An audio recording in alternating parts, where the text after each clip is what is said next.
Las Vegas says that the Steelers are a 10-point favorite over the Dolphins, despite the fact they lost by 15, and we discussed some of the reasons behind that. But how surprised were you by that pretty big line? You don't typically see that in the playoffs.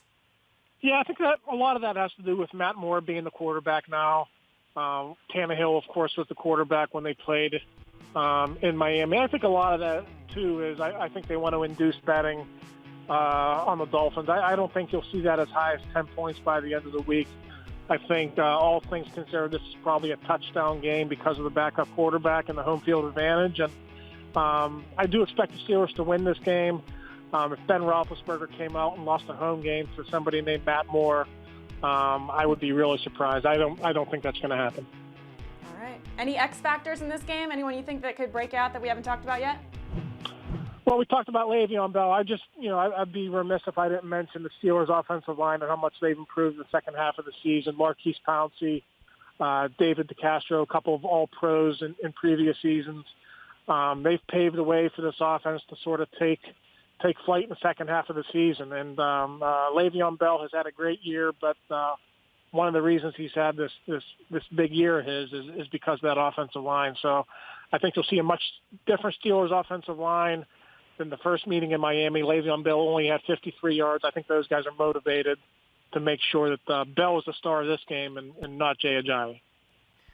All right. Hey, Ray, great having you here on the Morning Run. We appreciate the time that you're taking out for us. And, we're looking forward to this game. We're looking forward to all the playoff games, but especially this one here. I'm curious to see if this is the Steelers team that is there something, by the way, Ray, before we let you go, we hear so much about the Patriots, obviously, and the Chiefs being one of the hotter teams, but we don't seem to be talking as much about the Steelers, and they're hotter than even the Packers. Are people buzzing about that in the Steel City? How everyone's making a big deal about Aaron Rodgers and the running the table with 6 straight wins, and now you get the Steelers with 7 straight wins. Yeah, it's interesting. After the Steelers lost in Baltimore, they were 4-4, and people were, we went to Ben when he was available, and he said, "Follow me." And it was sort of like an Aaron Rodgers type of statement. I don't think it's gotten as much traction as what Rodgers said. But since then, they lost to the Cowboys, and then they won 7 straight to finish the season and to win that division. So, I think a lot of people in Pittsburgh, I don't know about around the country, but I think a lot of people in Pittsburgh are expecting the Steelers to be in New England for the AFC Championship game, not to take the Dolphins lightly or the Kansas City Chiefs. People just look at the quarterback matchups and Roethlisberger versus Matt Moore, and then Roethlisberger versus Alex Smith.